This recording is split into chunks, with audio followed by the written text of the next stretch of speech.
And good evening to everybody. Welcome to 2020. I hope everybody had a great year.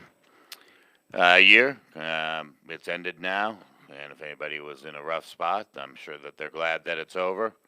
But sitting up in the studios, it's a beautiful evening out here. It looks absolutely gorgeous of the downtown of Dallas. So we are going to be having some guests on tonight. We'll have two on. We'll have one that is the top attorney of Minnesota, and he comes with a really highly rated background. I think we may possibly have him on the air, but I'm going to go ahead and give you a little idea about what he's about. Thomas Gallinger came from Minneapolis community. He's a family involved in. He's a family person involved in a lot of Minnesota law, politics, for the generations. Gallagher has begun his political career as an activist. He's also been a party leader in two of the state major parties. He served as his credentials of chair of Minneapolis for political conventions. Gallagher worked on plenty of campaigns in Minnesota for city council and for mayors. He's also been a candidate himself. He serves on the board of directors of Minnesota NORML, which is the spot that is very important to a lot of people out there. He works to legalize marijuana in Minnesota, but also being an activist with NORML works, I would assume across the country, helping other people as well. I'm a member of NORML myself. He's recognized as an expert. He's the #1 criminal attorney in Minneapolis, and I think we'll have a great insight tonight. He comes to me through a good friend that referred me to Jamison, Arend, and we talked a lot about the liberties and the things that are involved that happen. And I'd like to bring in the guests tonight on our show. And I know that he doesn't legally represent me. He is only giving me offers of different things as a friend. So in no way, shape, or form, is he being paid, any of that type of stuff to represent me at all. We're having just an easy, open conversation with everybody to talk tonight. Jamison, do I have you on the line? Yeah, is Tom not here? Is Tom on the phone as well? Okay. Can you go ahead, and I'll talk about some things. Could you go ahead and give him a call quick and see if we can bring him up onto the line? Yeah, I just tried to get a hold of him via Facebook, but I don't know. I'd expect him to be. I mean, he can call in, right, at any time. Yeah, he can call in at any time. So we'll go back. Here, man. We'll go back and we'll discuss some things why we're getting ready for him to call in. We had a chance to talk, a lot today about some different things, and you can see slowly that my mind is really opening up to a lot of the things that are happening out there. Especially with what's happened with the impeachment of Trump. How they all start talking about the Constitution, the different things that are involved. When I watched the video today, did you get a chance to decompress or extract, the video that I sent to you? Which video was that again? The pullover. Oh, I couldn't open it. Yeah, you have to, I think, right-click on it. It will say extract, and then allow you to extract. I downloaded it, and then as soon as I tried to open it, it wouldn't let me. Yeah, it probably said, oops. Yeah, so if you see it, the next time you're at it, just right-click on the actual thing itself, and it will say extract, and then it will open up everything that's in it to extract it so that you'll be able to open it up from there.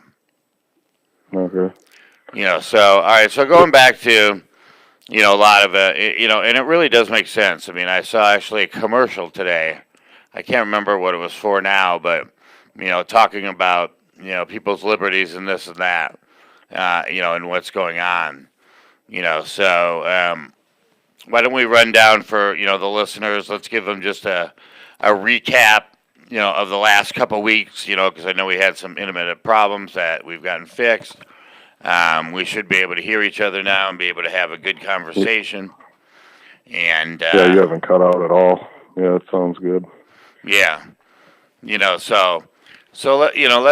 talk a little bit. I don't have my other two people with me tonight, so it's just myself. Let's kind of talk about what's going on for the average person. He gets pulled over. I noticed that there was a tremendous, like in my case, a tremendous amount of coercion in there. I mean, getting upset with me when he asked me to get out of the car and I tell him no, that he's not allowed to search my car. They don't seem to care. They're just, their interest is to just get in there and get what they can. Pretty much.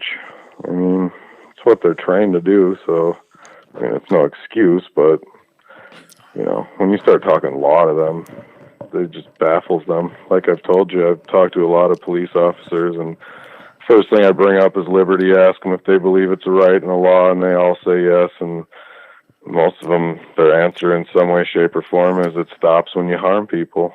So, are you working on your computer? Do you have your computer up in front of you as well? Yeah. Let me open it here. Is there something that will show us, for the listeners, what is the actual oath that a police officer takes?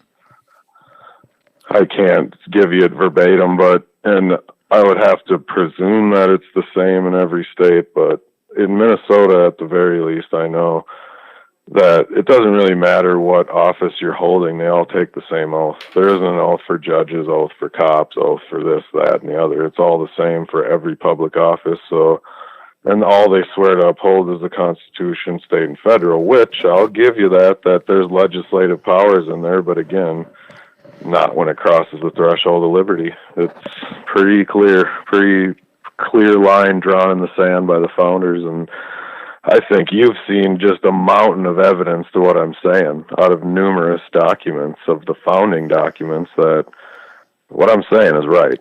So, liberty is everything. Right. And the only part that I'm still confused about, a little bit is the aspect of, because when you look at the Arizona one, it's kind of a little plain when it comes to what is a vehicle. Well, they say in there that the federal Constitution is the supreme law of the land. So here, I'll read you the preamble of the federal Constitution. In the Arizona State Constitution, it says the federal law is the supreme law. So the Constitution is above the federal law. So it says right here at the very beginning, we the people of the United States, in order to form a more perfect union, establish justice, ensure domestic tranquility, provide for the common defense, promote the general welfare, and secure the blessings of liberty to ourselves and our posterity, do ordain and establish this Constitution for the United States of America. So there you go. There is your law. I mean, the blessings of liberty to ourselves and our posterity, which means us. So right. It's so cut and dry. I mean, there you go. If that's the supreme law, then there it is. Right. And it is. It's in the Declaration of Independence. That's the core of it, is liberty, and it talks about it being the law of nature, and nature's God. So pick. Do you believe in God or nature? Because you got to believe in one or the other. So you can't say you don't believe in nature. I mean, it's right in your face. So right. There you go. It covered both sides, secular or religious, nature or nature's God. So when the police officer gets up on the stand, I'm gonna quiz him on exactly, he's on? Okay. All right, Thomas, are you on the line? You got a call? Yes. Hello. Hey, Thomas, how are you? Hey, Tom. Good. You missed out on my beautiful, what I wrote up as an intro for you. So. Sorry about that. No, it's okay. Listen, I'm very appreciative of your time, coming on to the show and giving me and other people out there really what they should know. I'm a member of Normal myself, and I run a show called Hemp Helps, and what I do is, I talk everything from the scientific side because I have a partnership with a 30-year-old DNA company that we're getting involved in being able to look at the CBD receptors of the body so that we can go ahead and make, proper determinations about how to, how to make sure that they're getting the right dose that they're supposed to be taking for their particular injuries. So, and then I have an FDA woman that, designs and builds products for us so that we have, safe from seed, to mouth. But at any rate, that's not what, we're involved with tonight. I wanted to share a little bit of, what I'm about and that type of stuff. So, I had a chance to read over a lot of stuff, about you. Actually, a good friend of mine, knows you. Do you know Jeff Lebowski? Yes, I do. Yeah, so he had very good things to say about you, and I mentioned that you were coming on, and he knows that just like when he does things for me, he knows that he's not representing me. He's just talking in general, of how things are out there, and so when you look at liberty and some of the other things that are out there. Why is this such a difficult situation for these police officers? To really understand at a pullover that maybe some of these things they're doing are illegal.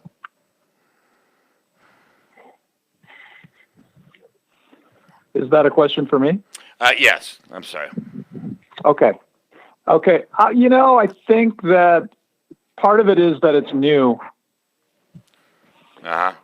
And I think over time, that's going to change. I mean, in fact, I have a case that's still pending right now where I talked to a prosecutor who I will not name, obviously, but I have it's a grow case where my client was growing hemp indoors. And there was, for a reason I'm not going to get into, they called 911 for help that had nothing to do with, the grow. But the government of people that came in that were requested to come in to help observed some cannabis growing, and they just assumed that it was marijuana when in fact it was not. And my client was charged with a felony as a result. Yeah, I know somebody else in New York or New Jersey. The same thing happened to them. The fire alarm went off, and when they showed up. Yeah, it was a fire. I try not to get. I don't want to pinpoint it too much. And I understand that. Yeah, So I want you to stay general. I don't want you affected in any way. It surprises me. The strength. I mean, listen, I broke my neck and severed my spine 7 times, and I just had back surgery and neck surgery again to have everything tied down tight. So when you look at situations that are out there, and what they're the liberty part, and all that type of stuff. I consider myself somewhat. I'm a Minnesota person as well. I moved down to Texas in the late '80s and been down here since then. My parents, my family, everybody's still up in Minnesota. So we've got 3 Minnesota boys here, which is always a good thing. And let's go Gophers that won the championship yesterday. So, but at any rate, so in this system of what they're doing, I had a collective up in California, and the people kind of they told me they had a transport license, and they never followed through when I met with their attorneys and things like that, and they started doing some things that I felt were illegal, and I didn't want to be involved in it, and I separated from it, and I believe that they had called my car in, and so I'm sitting in a position where it looks like I have a lot. I had over 400 patients in my collective. So at the time, I was caught with 100 pounds and then 2,000 pens, which is really, it really fills the void for about 40 patients. So they confiscated everything. They took everything away from me. They threw me in jail. I bonded myself out, and now I paid one attorney that did an awful job, so I fired him, and then I took on, a public defender that I feel has actually done a better job than the one I paid. But now, after, you know, this all got started, now I kind of see this in a different way, and I want to have the best odds of, of going into there. So what I want to do is have the two of you debate back and forth, on one side, if that's okay with you, Thomas, is to, just give you some general facts back and forth, a little bit about, what I need to do. I mean, Jamison and I talked about it a little bit this afternoon. Am I answering it in the proper way that we had talked about, Jamison? Sure. So It's going to come out eventually. Like I said, organically, me and Tom talking about law can only be good. It'll just organically be a good conversation. Okay. All right. So why don't I have you start, with Thomas, and then I can kind of jump in where I need to be, and once again, I really thank you, Tom, for coming on to the show. So. Yeah, thank you. I mean, Tom knows where I'm going to start. It's liberty and mens rea. I mean, mens rea is the measurement of all criminal actions, right, Tom? It's one of the elements of every crime.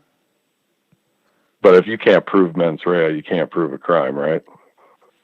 Well, I personally agree with that, but there's such an animal or a thing in the law called that some people call a strict liability crime. Personally, I don't believe that it really exists, but that might be a topic for another time. But that is a strict liability is when you have liability without intent. But I think if you look closely at all the strict liability cases, what you'll find is that there's a presumption of intent built into the fact pattern that people are just assuming you must have intended it if that had happened. Okay, but so if we want to talk about it, as far as intent goes, then, I mean, I think we both agree that the alleged strict liability crimes tend to be low-level crimes like petty misdemeanors and misdemeanors in some jurisdictions. Sure. So serious crimes, there's always an intent element in any serious crime, like any felony, for sure. Well, what do you mean by petty misdemeanor crime and serious crime? So victimless crime and victim crime? Basically? Well, I'm speaking from the dictionary of the law.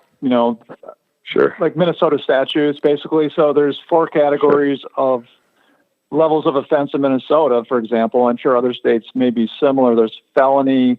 And then there's non-felonies called gross misdemeanors, misdemeanors, and petty misdemeanors. Petty misdemeanors are not a crime, but if you are but they're in Minnesota, they're considered a conviction. So if it's not a crime, I mean, I got 50 questions in my head now. So let's say a parking ticket, a speeding ticket, whatever that may be. It might not be pertaining to Jim's case per se, but how am I in a criminal court for a traffic ticket? How is that a crime? Well, I mean, a traffic in Minnesota, which being a Minnesota attorney, that I really want to limit myself to Minnesota, although it's very likely other states are quite similar. But let's just talk Minnesota here. Yeah, so in Minnesota, you can have most traffic violations are petty misdemeanors, but some of them are misdemeanors or bigger crimes. Let's just talk your run-of-the-mill speeding ticket. Let's just talk about speeding tickets and stuff where you don't actually have to appear, okay? So you can just pay your fine over the mail or whatever. So how are those crimes? Okay. I mean, a crime, according to the legal dictionary, and I will only resort to that as well, it requires an act of malice. And an act of malice is evil intent or ill will. So where is my act of malice in going 5 over the speed limit? Who did I harm? I mean, who did I have intent to harm? I think when you talk about Yeah. Okay. I can try to explain as best I can, but I think that so if you're talking about like many traffic violations, when they're treated as crimes or even as a petty misdemeanor non-crime, they're essentially the intent is a low.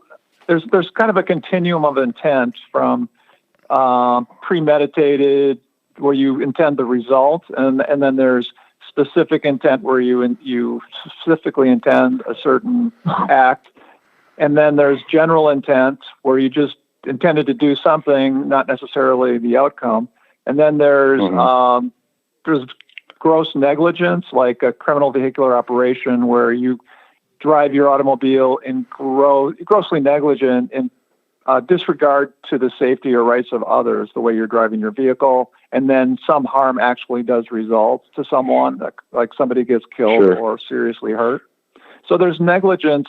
So negligence is kind of on the low end of the spectrum. So I think the line between criminal intent and non-criminal intent, if you go to law school, one of the first year classes is called But we're talking about crimes here. Yeah. I know. And tort means twisted. I know, but it's in order to understand what 0 is, you got to understand what a 1 is. You know, you got to. Sure. If you don't want to know what black is, you don't know what white is. Okay. If we're all listening, tort means twisted in Latin. That's the Latin in Latin. That's what it means. But what it also means is it's a civil wrong for which the law provides a remedy. That's a tort. Okay. Yeah. So it's a civil wrong, meaning not a criminal wrong. So a criminal wrong is a criminal wrong for which the law provides a criminal remedy.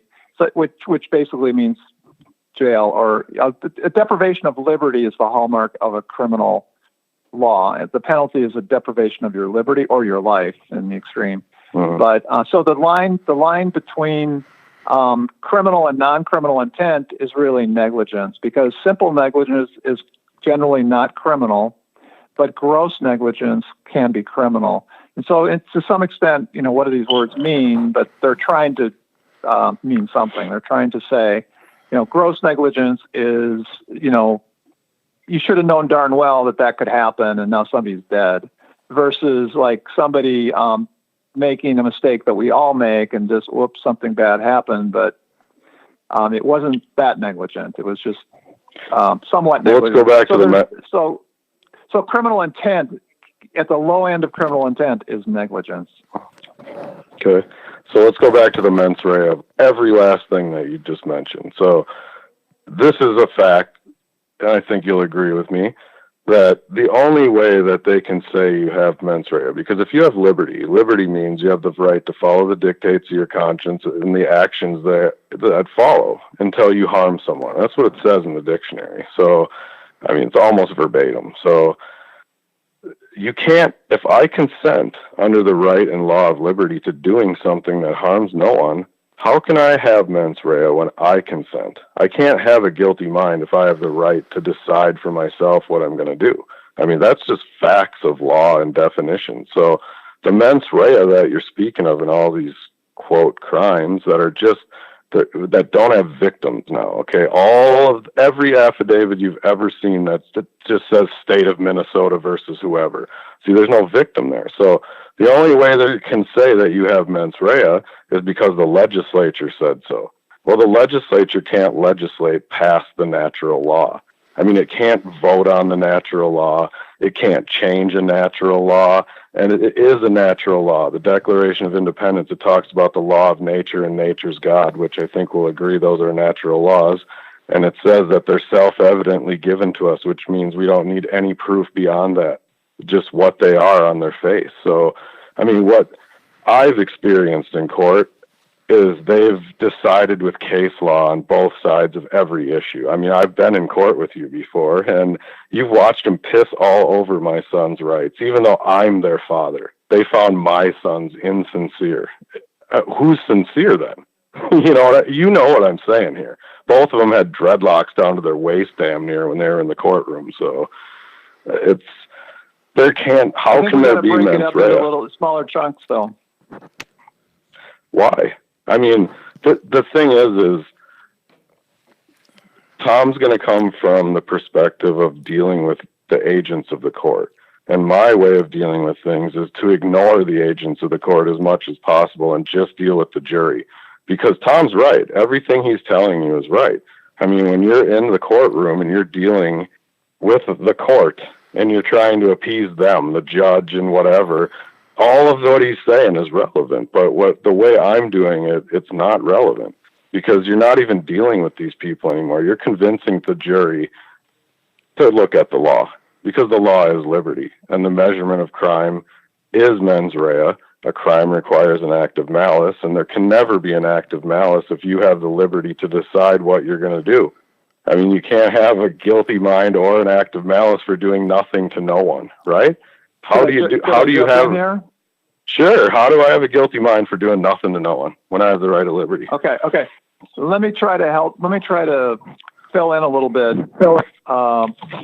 of what I think maybe might be missing there a little bit. I think we're we're referring to when we talk about when you talk about a lack of mens rea, Jamison, I think you may be referring to marijuana crimes like possession, growing, sale of marijuana, possibly anything where someone's not yelling help. But I assume you're not talking about murder, though, right? Right. Well, that would have mens rea because there's a victim. So right. I mean, there's actually a victim there. There's an act of malice.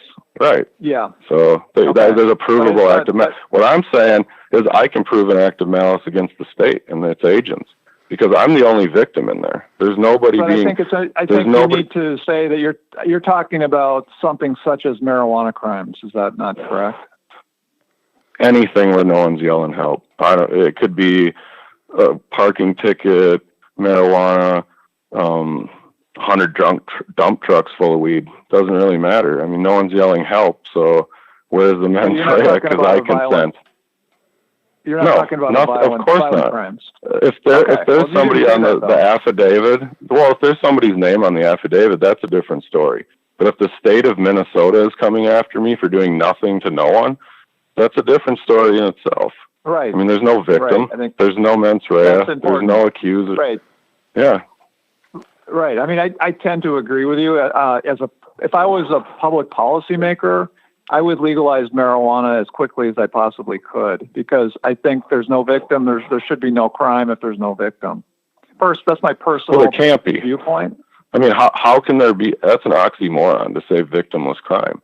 The crime requires an act of malice. So if there's no victim, there's no crime. By the definition in the legal dictionaries, pick it. There could be more than one definition of crime, I think. Well, I mean, one definition, another less desirable definition of crime could be an act for which the legislature has provided a criminal remedy in response. But the legislature cannot enact laws that are repugnant to the natural law. I mean, the beginning of the United States Constitution says, we, the people of the United States, in order to form a more perfect union, establish justice, and ensure domestic tranquility, provide for the common defense, promote the general welfare, and secure the blessings of liberty to ourselves and posterity. That's pretty clear. Do ordain and establish this Constitution for the United States. And that's right in the preamble. Yeah, I mean, I haven't even got into the meat. I mean, I guess my take on that is I basically agree with you, or I tend to agree with you on that. I see it through a lens of elites versus non-elites, and that the legal system, the legislature, the executive branch of the government are populated by cultural elites that are highly educated, that tend to be above average in income demographic. And so the general population is basically being ruled by the elites and their legal system, right. Because if you look at the major poll, all the major national polls show that 2/3 of the people want marijuana to be legalized right now, and yet it's not. So if we live in a democracy, how can that possibly be true? And the only way that it could be true, it seems to me, is that our laws and our government is run by elites that don't listen to the people. So we have a failure of democracy. Or the natural law. I mean, think about it. So I think when we talk about why would it ever have to be legal? That's what I'm saying. Is like it doesn't have to be legal. Let me just play this out. Just give me a little spring here. Let me play this out because I'm getting somewhere. I'm leading to a point here. I'm leading up to the point that which is the jury. Because on the one hand, we have a failure of democracy in getting our elected representatives to actually represent the will of the people, and the fact that marijuana is not legal and that the prohibition hasn't ended already, despite the polling numbers. I mean, 20 years ago, they could say, well, the people don't want it. Well, now they can't say that. So there's a failure. So liberty basically is mob rule. But right? let me That's what it is. Give me a minute here. Give me a couple minutes, sure. please. Yeah, give me the let him microphone. finish. Okay? I want to hear what he's got to say. Let him go through the whole thing. Yeah. Right. Some of this stuff takes me a little time to unwind. But so the elected, our democracy has failed in terms of our elected officials. They're failing to represent the will of the people, as demonstrated by every single major poll. You can independently Google them or whatever. You can find them yourself. They're all out there to find easily within seconds online. But there is another remedy, and some of the founding fathers called it I forget which one, but they say that the jury is the last line of defense for the Constitution. And I believe that is true. So the jury, as a last resort, people like Jamison, people like me even, we can go to the jury, even if we have different points of view on some things, but we agree on some other things. And we can say to the jury, you are the last line of defense for the Constitution. You are the conscience of the community. You have the power to nullify the law, to veto the law. The law is unconscionable. It's morally corrupt to convict someone of a crime for marijuana, which is a crime without a victim, which is an oxymoron in itself. You have the power to bring in a unanimous not guilty verdict, and that is what I'm asking you to do. So I think the jury is the last resort answer for us. But you talked about nullifying the law, and that's what I'm trying to get at is I'm not going in there for jury nullification. I'm telling them that the natural law holds way more weight than the bullshit statute that they're trying to hold me under. That's some color of law nonsense. That's not the law. So I'm not, the court is asking for jury nullification. They're asking the jury to ignore the law and nullify the actual law, not the statute. I mean, here is the definition of natural law in Barron's Law 6. Law, which is so necessarily agrees with the nature and state of man that without observing its maxim, the peace and happiness of society can never be preserved. I mean, that's a quote in Blacks and Barron's. They use the same exact quote. So that's what I'm trying to say. Without observing the maxim of liberty, you can never have peace and peaceful society. And that's why you have this controlled chaos mess that we have now. That's why they just ignore liberty. The legislature can write anything it wants on a piece of paper and call it a law. And the court's job is to check them and balance them. And they aren't. So like you said, the jury's the last effort. So there's nothing left. Yeah. If the court's not going to be honest. And if I could, let me jump back in again. And I think I wanted to emphasize that the jury, I think it's useful to look at the jury as non-elite. So the entire legal system, the people that make the laws, the people that sought the president or the governor who signs the bill into law, all of them are elites. They're all highly educated, wealthy people who have lots of privileges. They got stock in the store. Yeah, exactly. But the people on the jury are more likely to represent the regular people. What I tell you. Yeah, and so I told Jim this today. They don't have the same interest as the people that are the agents. I think it's very useful to look at this problem as a conflict between the cultural elites and everybody else. The king and the peasants. It's the same thing. If you read the Declaration. Yeah, exactly. So marijuana prohibition is a law of the elites to oppress and down-press the common person. Yep. So, if you read the Declaration of Independence and all the complaints why they separated, like at least half of them are happening right now to us. So at least half. I just read them last night and I sent them to Jim. So in very explicit and the exact same way. So instead of he being the king, it's just replace the word with government and it fits perfect. They've turned us into servants and subjects. So And that's why I'm saying Tom, I respect the hell out of you, but I know what will happen if you go in there talking the stuff I do. You'll be sanctioned, disbarred, probably sanctioned many times before you're disbarred, but they won't allow you to go in there and say the things that I say. And that's why when you go to the MNCIS website, and if you can explain this, I'd love an explanation, but every case I've ever been involved with, and you know me, I've been in court a few times, so every case since I've been 18 till today when I'm 45 years old is on that website. Every ticket, everything. On my whole family court case for 6 years, every piece of paper is listed. So, and every case I've gotten dismissed is hidden, and you can't find it by Google or putting my name into the MNCIS website. You can only find those cases if you know the case number. And how would anyone know that unless I gave it to them? I know. Somebody like a month ago, somebody called me up and said, tell me about can I look up independently the cases that you've won? I said, well, I wish you could, but the court hides those. All the cases I've won, they get dismissed, and then you can't look them up now because the court hides them. Unless you know the number. The number. They do that. They do that to protect the privacy of the defendant because they were exonerated, but. Yeah, right. Yeah, unless you know the case. That's right. If you know the case number, you can still look it up. That's true. But how would you know that unless it was your case? Yeah, and mine are for parking tickets and stuff. So I'm really concerned about my privacy. I don't believe that's their reasoning at all. On one of them, they actually lied and said that we made a plea bargain. What was the plea bargain? You get shit and I'm leaving? That's all that happened. So it's ridiculous, man. They're such liars.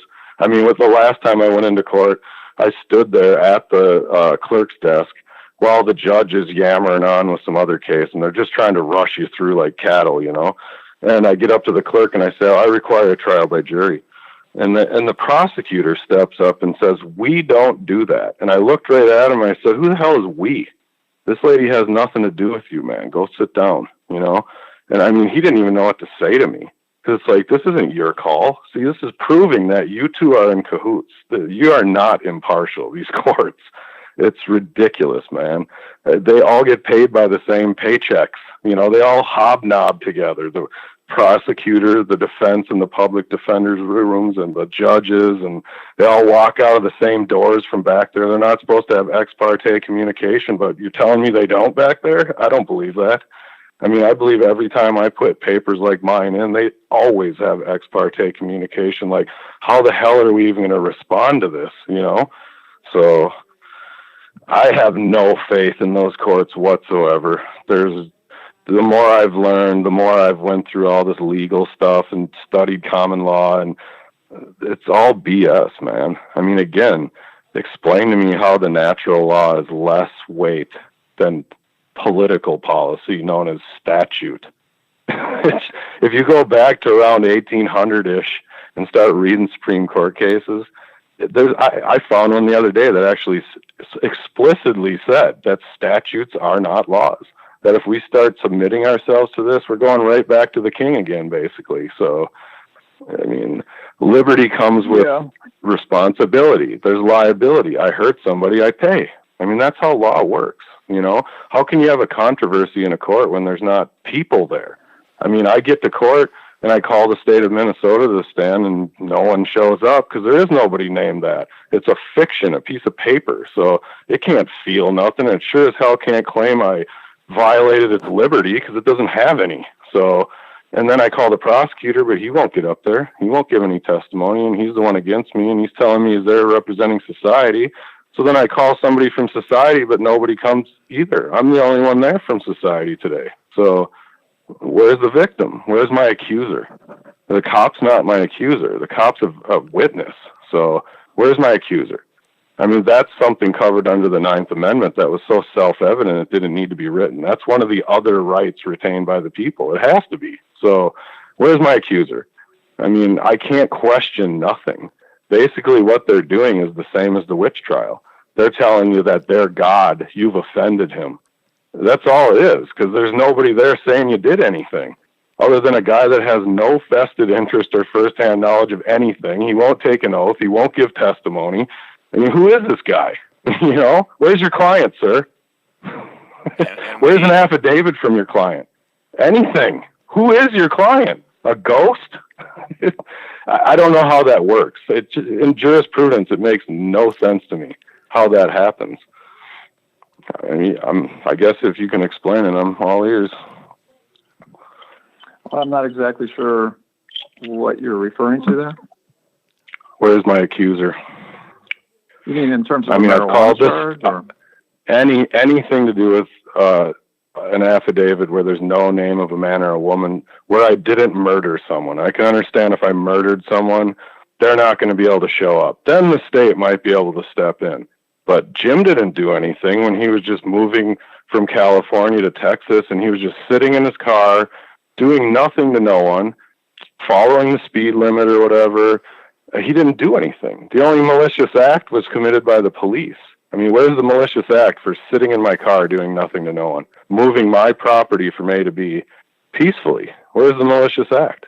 But I could think of all kinds of malicious acts that the police committed. I mean, I have the right to property, the right to liberty. You have to measure my crime with mens rea. You have to show an act of malice. They can't do any of this stuff. I mean, again, I'm all ears. Where's the act of malice? Where's the accuser? Where's anything?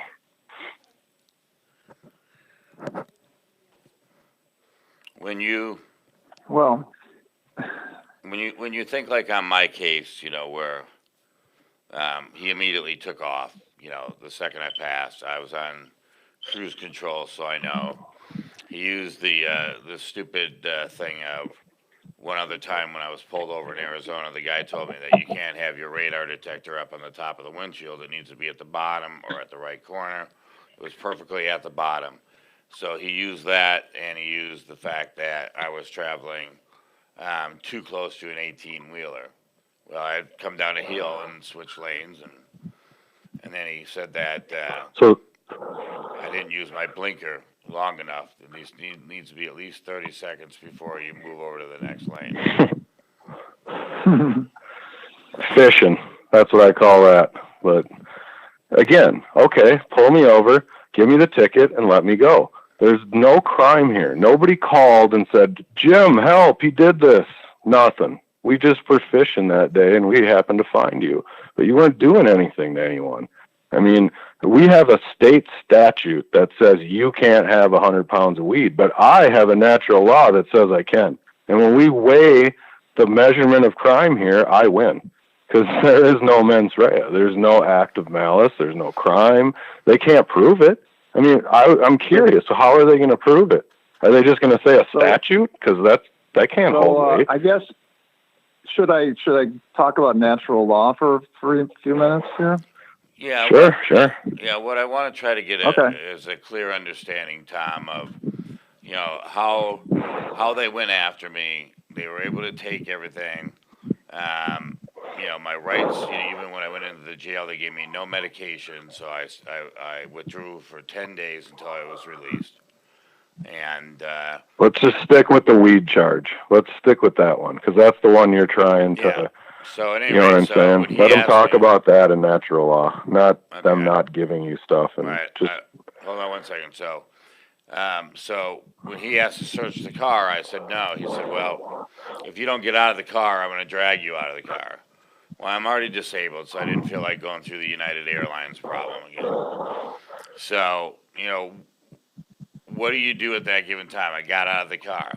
I told the guy, I don't give you, the abilities to search. Then he opened up and he started looking in the beginning of my car, and then he went to the back and he said, in the normal side, of, the chapter that we're involved with, and on the legal side of what we do in California, we can't use the word marijuana, weed.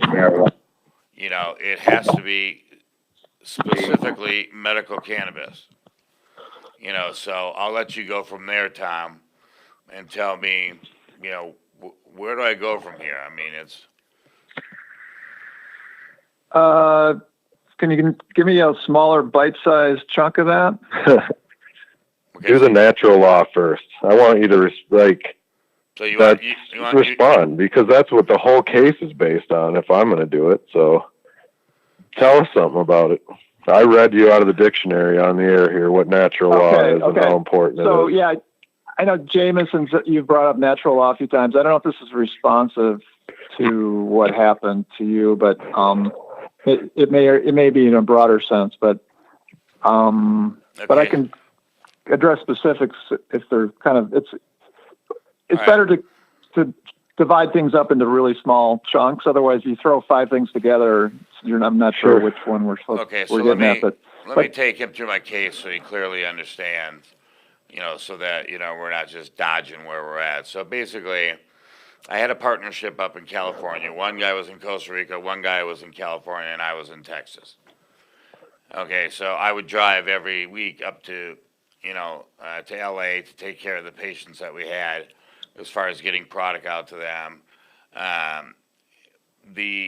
After they had, the guy in Costa Rica told me he had a list that was all patients, and we were sending out information, to their to their text messages on their phone. Well, I had a few parents call me and tell me that we had been soliciting their 12-year-old kids marijuana. So I immediately called a meeting with the partners and said, I can't be involved in this type of stuff. Okay, you told me this list was patients, people that needed the type of product. I don't need 12-year-olds, parents calling me. This needs to stop today, otherwise I'm not going to be involved. So at that stage of the game, about 30 days later, one of the girls that was working for us called me and told me that he sent another campaign out. And that's when I went up there and I said to him, you know what, I'm done, I'm over with, I need to get some of my money back. I'm taking the product. I had 100 pounds of marijuana and I had 278 pens, which on an average look on, plus I also had a 99 grow license in California. But when you look at this on the onsite, 100 pounds, you're thinking, well, a guy traveling 100 pounds, that's a big deal. But when you look at, that's not even 50. That's not even 50 kilos. I'm sorry. That's not even 50 kilos. Yeah. So, but when you look at the 400 patients that I had, because every one of them have a doctor's, card, with his medical number on there. I get a copy of their actual form that they filled out, and I get their driver's license. So we have to have everything packed in stuff that says this is for medical use only, the whole 9 yards, all that stuff, to follow the laws appropriately. So that, having what I had really only serviced about 40 patients. So it wasn't like I had a lot. And they still owed me about $250,000 on top of that. So I think what they did is they called my car in because one of the FBI guys that they hired him after to try to make sure that I wasn't going to create any problems for them. He realized the legal stuff that they were doing, and he sent a letter out to everybody saying, I have no involvement with this company.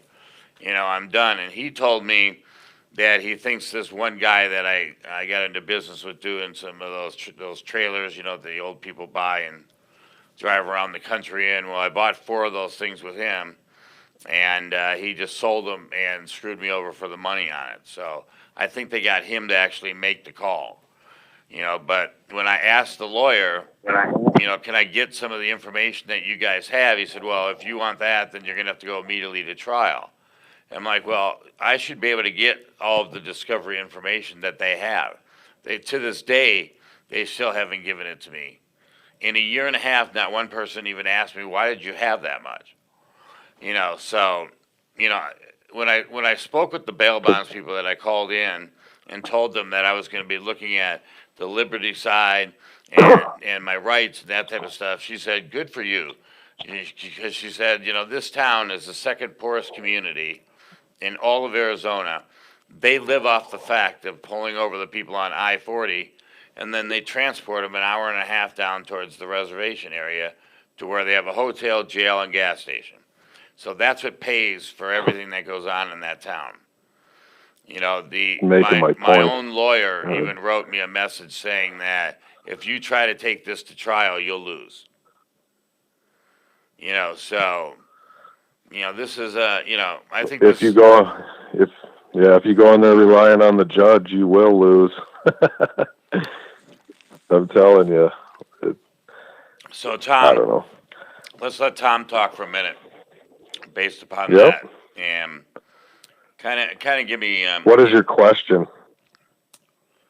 Well, my question is, through the whole thing that I talked about, number one, being a small community like it is, how do you, I know you can't have the answer, but do you think coming at them with, the common law way of the way it needs to be is something that will be accepted down there? Or are they just too criminalistic that they're going to just blow it out of the water? I just need to get, some ideas, from you about, how I've heard Jamison side a lot, and I have a lot of the understanding of it, but I'd like to hear a little bit from you, what you have to say, being an attorney as well. I think so the way you describe the local environment, that kind of triggers the idea in my mind. A couple things I'll just mention quickly before I forget. One is the Fully Informed Jury Association, and perhaps similar organizations, although I really like them, and they're at fija.org. They do a lot. It's basically a network of people that believe in natural law and jury rights around the country, and they do work to educate and inform potential jurors, oftentimes as they're walking into the courthouse for jury duty, but also through websites and other means about their right to do the right thing rather than to follow a corrupt law, like say a marijuana law. So I think that's really important. Another idea is the idea of kind of, I don't know what to call it, but local market research, a focus group, or, the poor man's version of that, as best you can, to find out, to test your theories or your approaches for your case, your defense theory of the case. You can have maybe 2 or 3 different theories of the case and try it out with different groups in the community and have them give you some feedback. They can act like jurors, and then you make your presentation, then they tell you what they think. And then as a result, you can find out, wow, that one is a stinker, that one bombed, and then maybe another one, wow, that one's getting an extended rave reviews, and it's going to get an extended engagement on the stage because people love it, in that area. So I think that could be helpful. I think when it comes to the common law movement, I think you got to be careful about that because that has a particular connotation that could be favorable or negative depending on your audience.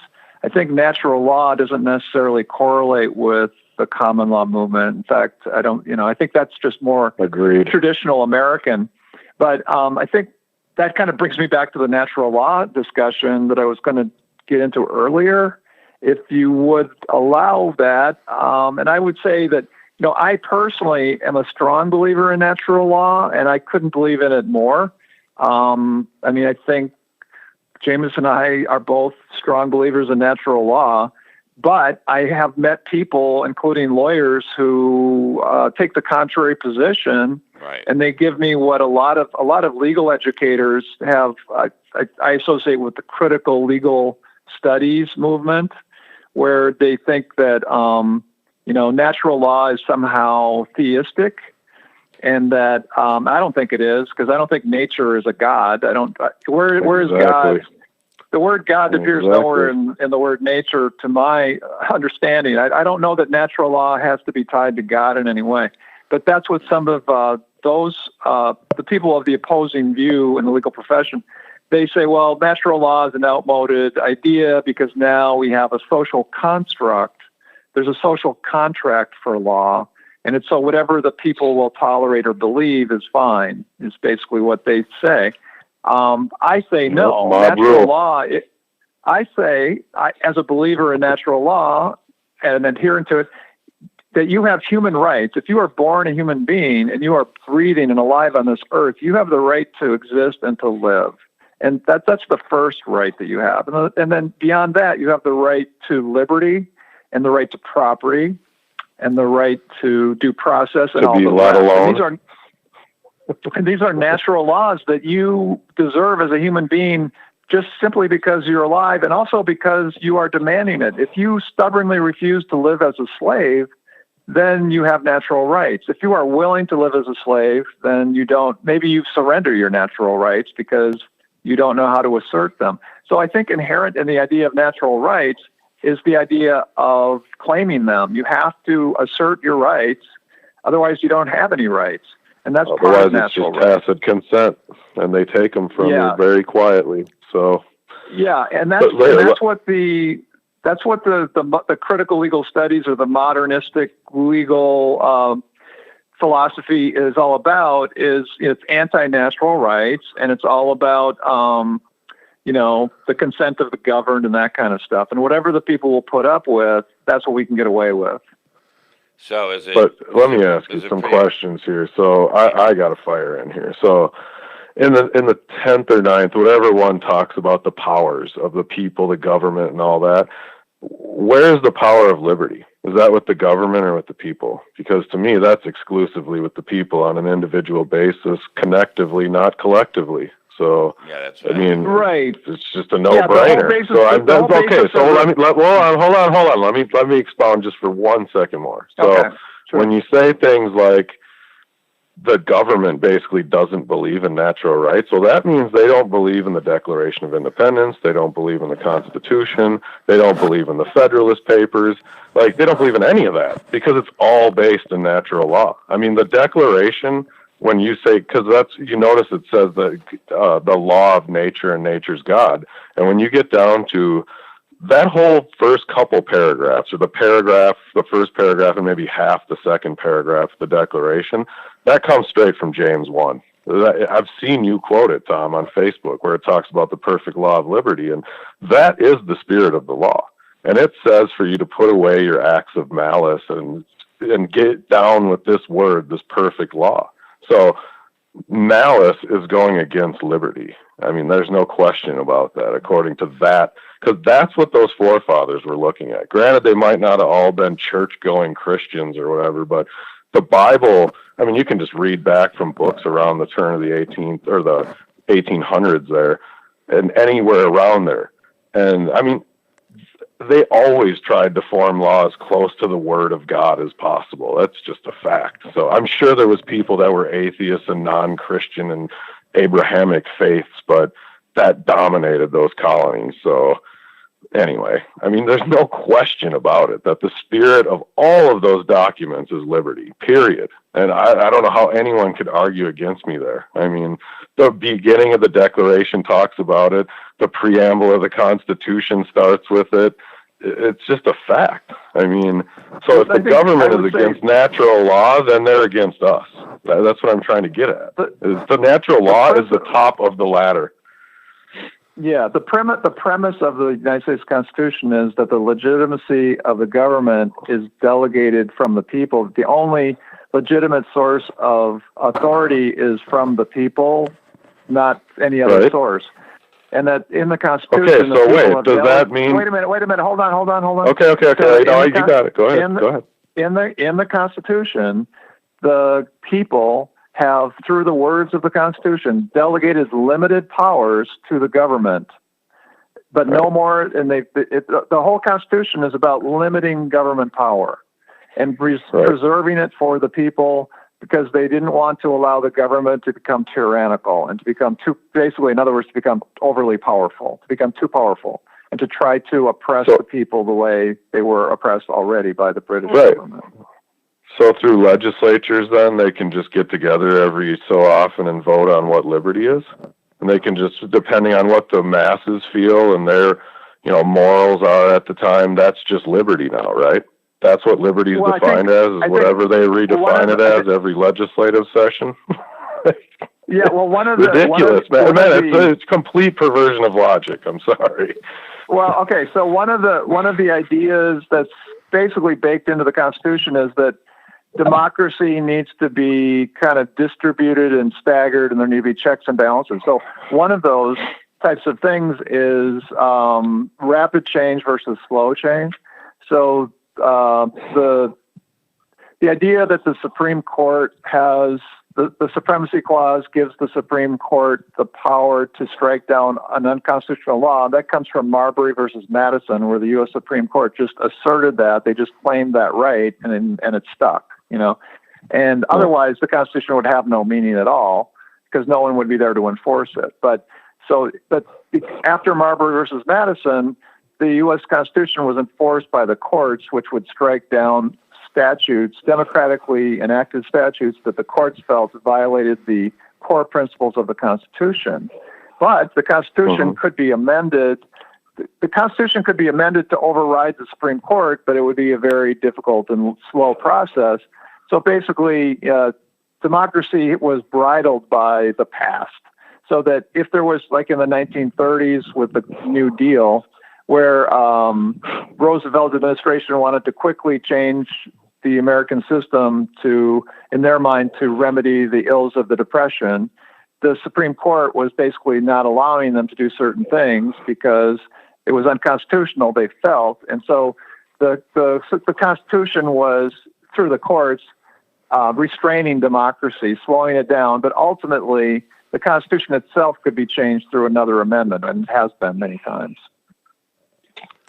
All right, so as I'm watching, and I got an embarrassment of riches of time, I'll admit that. I watched a lot of these Trump hearings, and, I listened for days, democracy, this word. And finally, one of the Republican senators stood up, I can't remember his name, one out of all of them in this entire building, stood up and said, he should have said to all my colleagues, not my Democratic colleagues, because plenty of Republicans said it too. So this isn't a democracy. There's nowhere in the Constitution it says that. It guarantees a Republican form of government. And a Republican form of government does not have subjects by the definition in Black's Law. So, it says it. It explicitly says it. So we are been subjugated to this democracy, this mob rule. This is what I'm getting at. Democracy is mob rule. It is the limitation of liberty. Republican government is different. So we're not in a democracy. We don't have to have poll numbers. We don't, none of it. I don't need poll numbers to know if I have liberty. I think the idea of a republic versus a democracy, I think it refers to the idea of the states versus a national government without state borders or state sovereignty. I can just go on what the words say. Yeah, the United States I just look them up. Yep, the United States was set up as a federal system of sovereign states that had an affiliation and agreement, basically a treaty to cooperate through the Constitution with interstate commerce and other cooperations. So if we had a pure democracy like some of the European countries where there are no sovereign states within the country, then that would not be a republic. That would be a democracy without any. For example, the way we choose a president through the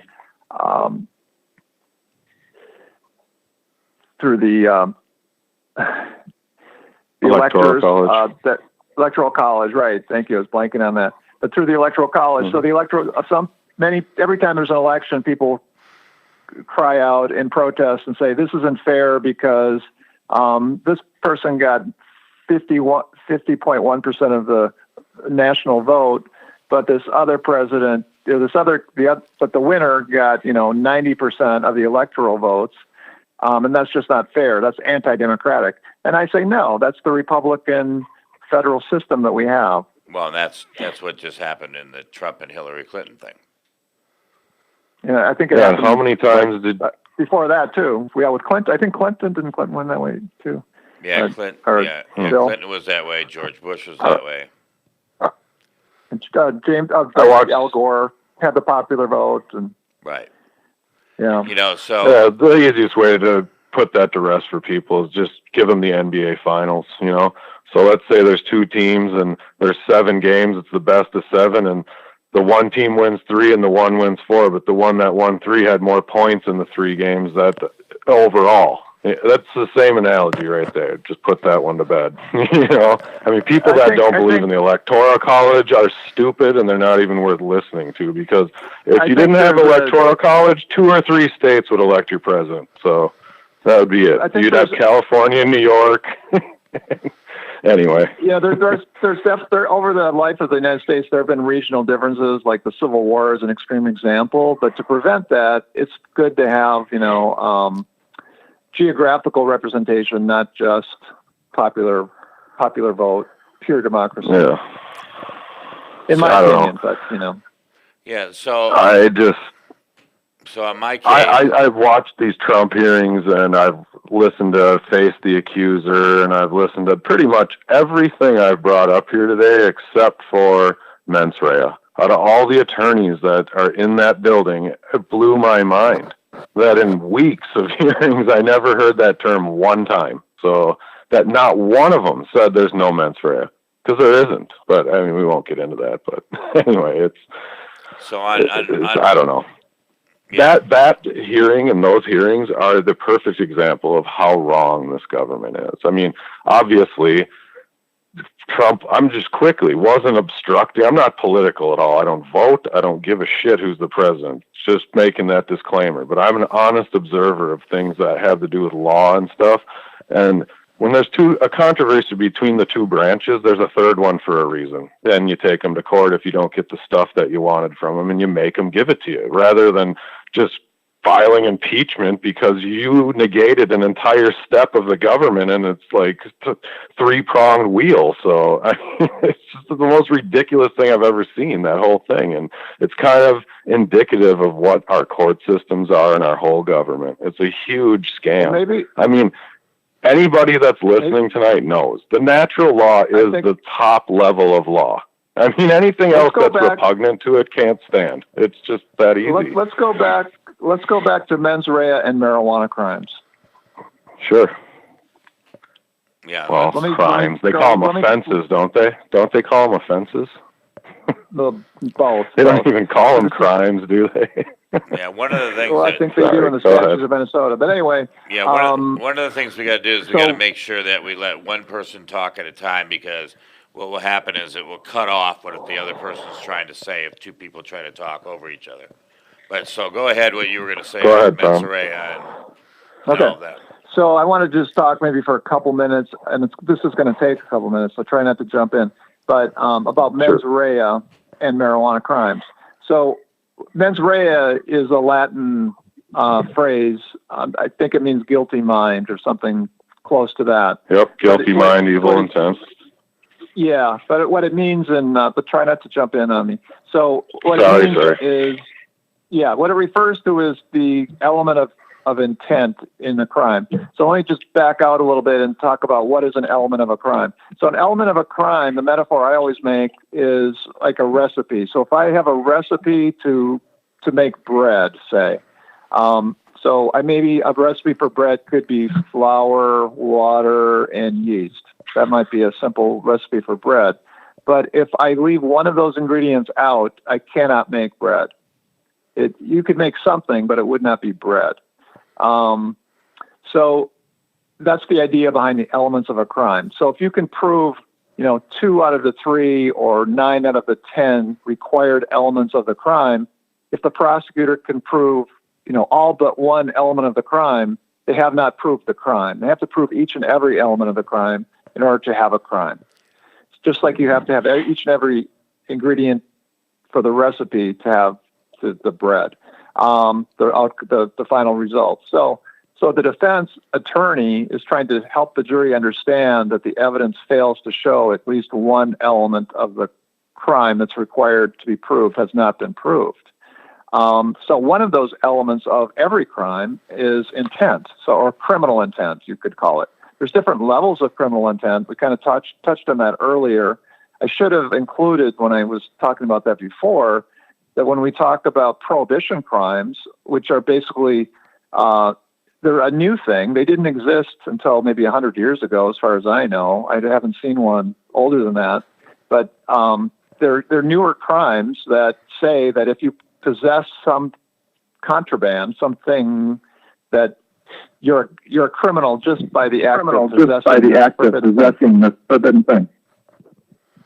But why is that fair? Well, can I ask a question here? Here, I got all kinds of questions now. Yeah, So, I was just kind of getting rolling, but go ahead. I thought you were done. I'm sorry. Go ahead. If you got more, go ahead. I'll save it. Well, okay. So I got into, the elements of the crime, and criminal intent is one of the elements of every crime. And when we talk about prohibition crimes, we're talking about a criminal law that provides a criminal sanction, i.e. prison or jail, or deprivation of liberty, or death penalty possibly, for the act of possessing some contraband of whatever nature. So during the alcohol prohibition, that contraband was alcohol. During the marijuana prohibition, that contraband was marijuana. So whatever it is, or it could be a gun, like if it's a certain type of gun or you are a certain type of person, you are prohibited from having a gun. That's another type of prohibition crime. So these crimes did not exist, as far as I know, more than 100 years ago. But so they're kind of recent abominations in the law. And so I think they deserve the contempt and suspicion that Jamison puts upon them richly. But now when you talk about criminal intent for a prohibition crime, I think it's real important to understand that knowledge is a prerequisite. It's required but not enough to prove criminal intent to possess a contraband. So you have to know it's there. So in other words, if I'm like a senior citizen couple visiting Tijuana, somebody sticks a magnet with a kilo of cocaine under my station wagon, and I drive across the U.S. border, and then somebody's following me. We pull in a gas station to pee because we have to pee very often in our old age, and they come and they grab the cocaine off the bottom of our car. We never knew it was there. We had no idea. Right. If we got caught with it at the border, we still didn't know it was there, And so that's what we call a blind mule, somebody who's carrying illegal drugs across the border who doesn't know that they're there. And if they may say, we didn't know it was there. And if everybody believes that, then everybody understands and agrees that that older couple is not guilty because they didn't know it was there. They did not intend to, you can't have criminal intent without knowledge. But knowledge is not enough to have criminal intent. So if I know that there are drugs somewhere, that doesn't necessarily mean that I possess them. So when we talk about possession law, you could say there are two types of criminal possession. One is actual possession, and the other is so-called constructive possession. Actual possession is sort of self-explanatory. It's in your hand, and you're looking at it, and you know what it is. So that's actual possession. There's evidence to show that that's clear under the circumstances that, yeah, you actually possessed it, you knew it was there, and you had it. It was under your control. Constructive possession is circumstantial evidence giving rise to an inference that the contraband was within your dominion and control. And that's the language that the cases use. It's kind of antiquated language, dominion and control. So dominion, to me, implies a border, like a border around the land or the castle walls or something like that, that there's your dominion. So your dominion could be your house, it could be your car, it could be some territory that you have control over. Control, dominion and control. They use those two words maybe to emphasize that you have to have control over it. So a metaphor that an analogy I often make is, let's say my neighbor wants to borrow my lawnmower, and let's say lawnmowers are criminal to possess. Okay. So my neighbor borrows my lawnmower, and a week later, the police come across him and the lawnmower, and he says, and the police say, "Hey, what's that? Is that your lawnmower in your back seat there?" And the guy says, my neighbor says, "No, that lawnmower doesn't belong to me. That belongs to Tom Gallagher, the lawyer, my next door neighbor." So ownership is not the same as possession, is one of the points there. But if he knows it's a lawnmower and it's within his dominion and control, then he's probably in possession of it, knowingly in possession of it. He knows what it is. It's within his dominion and control. So therefore, it's in his possession, and he could be convicted of criminally possessing a lawnmower. So I think that There's a real quick rundown of the importance of knowledge when it comes to possession cases, but also the difference between actual possession and constructive possession. Yeah, so. All right, can I? Seriously, please, let me cut in here. So, okay. We're talking about mens rea at the very beginning, okay, of when Tom started. Right. So, here's mens rea out of Black's Law Dictionary, and here's the Latin phrase: actus non facit reum nisi mensit rea. That's how you'd pronounce it, right? Tom? I don't speak Latin, so I'll say yes. Oh, okay, so that's straight out of Black's Law, and it says, an act does not make the doer of it guilty unless the mind be guilty. That is, unless the intention be criminal. The intent and the act must both concur to constitute a crime. So I guess the argument is, what is a crime? Because again, can a legislature just decide every legislative session what liberty is? Because that's what they're doing, So they're deciding that, you doing nothing to no one and just acting on your liberty is a crime. So here's criminal, the definition out of Barron's 6th. One who has been convicted of a violation of criminal law. Also, an adjective which denotes an act done with malicious intent from an evil nature or with a wrongful disposition to harm or injure other persons or property. Well, the police did that to him. He didn't do that to anybody. And so here's criminal intent. The intent to commit a crime, malice, as evidenced by a criminal act. An intent to deprive or defraud the true owner of his property. So where did Jim do any of that? In driving down the road, doing nothing to no one, under the law of liberty. Where is it? I mean, then we got fraud.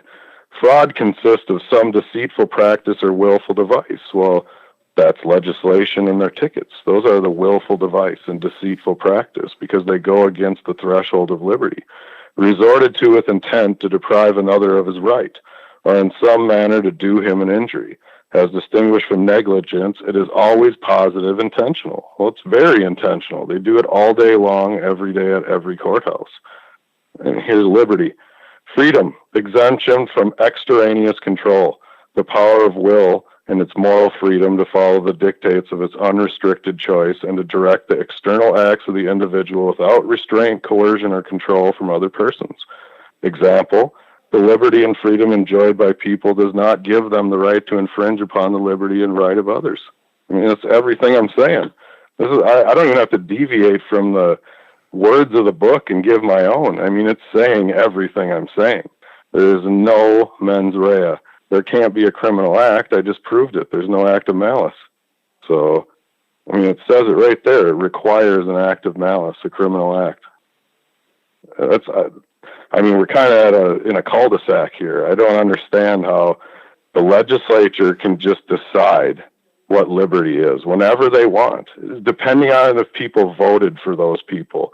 So basically what elections are is you vote for the people that won't allow the people you don't like to have liberty. But you can have your liberty your way because you had enough people and enough pitchforks and torches and a mob, and now you can rule because you have enough people. So to hell with all the people that are on the fringe. Unless you're like us, you're going to jail for doing nothing to no one. That's what I'm saying is that the bar has been removed basically out of the court. I don't even know how you can say that there's ever mens rea for anything to do with weed, ever. I mean, how is the state going to produce somebody against Jim? And like I was saying to him, you could have sold that to 5,000 different people and they still aren't going to be able to get one man or woman to come in there and say, Jim did me harm. They're just all going to love Jim because that's a free market. A free market is only regulated by supply and demand and our will and our wish to buy and exchange. It says it right in the dictionary. So that's the only regulation on a free market. What happened to the free market?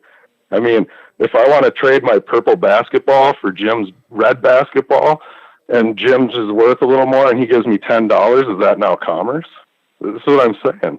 There's a clause in our Constitution that says a farmer can't even be taxed on anything he grows or sells. So what's the difference? Why is that not under the same clauses of commerce as cannabis or any other plant? He can grow any plant he wants on his farm, but not cannabis. That's the forbidden one. How does the government even forbid or prohibit a plant in the first place? But under the law of liberty, how does that happen? I mean, I've read criminal intent, criminal mens rea, fraud. The government's doing all of that to him, and he's doing none of that. How are they going to prove otherwise in front of a jury? What are they going to say is the malicious act? I guess that would be my direct question to you, Tom. What is the malicious act that a prosecutor is going to say Jim did? Well, if you give me like 3 minutes, I'll give you a response. Sure. Go for it. Okay. So I think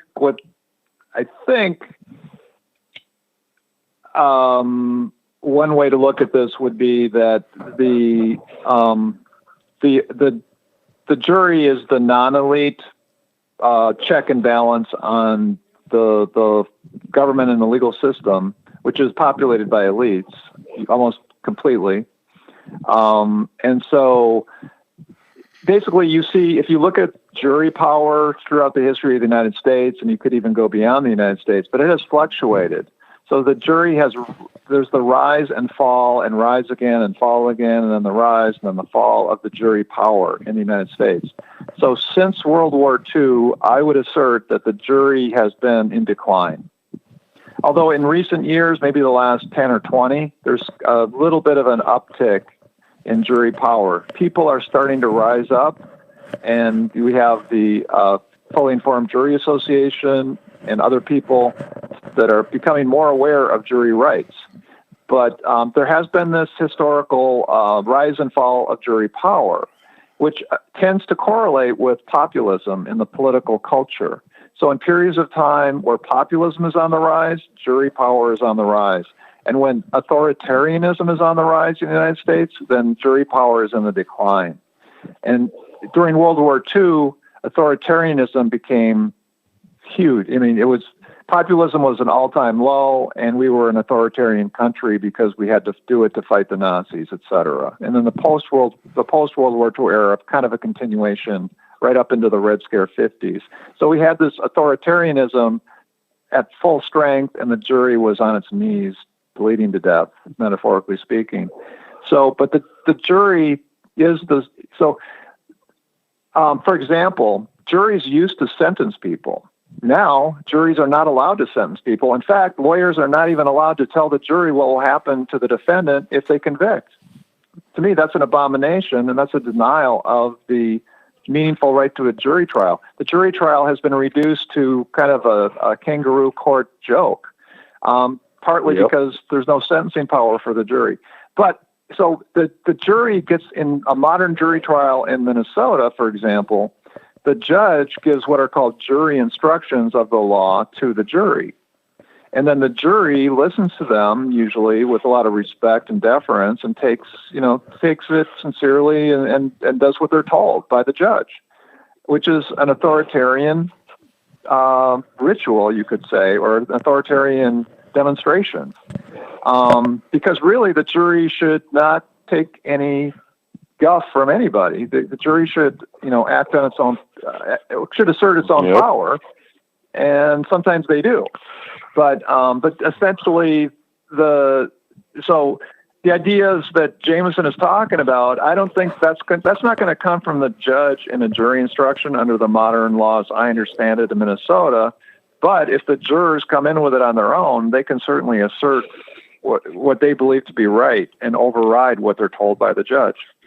So that's what so can I ask a question? Because you're dead on a point I'd love to hit. So in closing arguments, you can easily say to the jury, look, your job is to decide who showed you the law here today. That judge can't stop you. I get it. He's going to look at them and say, I'll tell you what the law is. You decide if he broke it. That's what you're saying. And I get that. But they're also, the juries you've seen are not looking at the paperwork that I enter. So when they're reading all of the stuff, no lawyer talks like I do. None. So, I mean, if they see the stuff I'm writing, I think that they're going to be persuaded a lot because there's no getting around it. I mean, even up till now, what is the malicious act that Jim committed? I've asked it. What is it? Where is the malicious act? What act of malice can they prove? They can't. They can only prove that he was a naughty boy and did something that his slave master up at the slave house said he couldn't do when he has the right to do it. So, I mean, legislation when it crosses liberty is the same thing as a runaway slave, basically, when they come after you. There's no difference in it. So there is no act of malice that they can prove. There's no mens rea. They're committing a fraud by the definition of fraud with all their willful devices and intent. They absolutely have intent. This is what they do all day, every day. It's their job. So I just would love to hear what the act of malice is, and doing nothing to no one and just possessing your own property under the law of liberty. Where's the act of malice? I think that what the judge's instructions, at least in Minnesota, are going to reflect the appellate court's view on all of these topics. And I think that they're going to say that if you knowingly possessed contraband and you knew what the contraband was and you knew where it was and it was within your dominion and control, that you are guilty of criminal possession of that contraband. But that's what the property. judge is essentially going to tell the jury.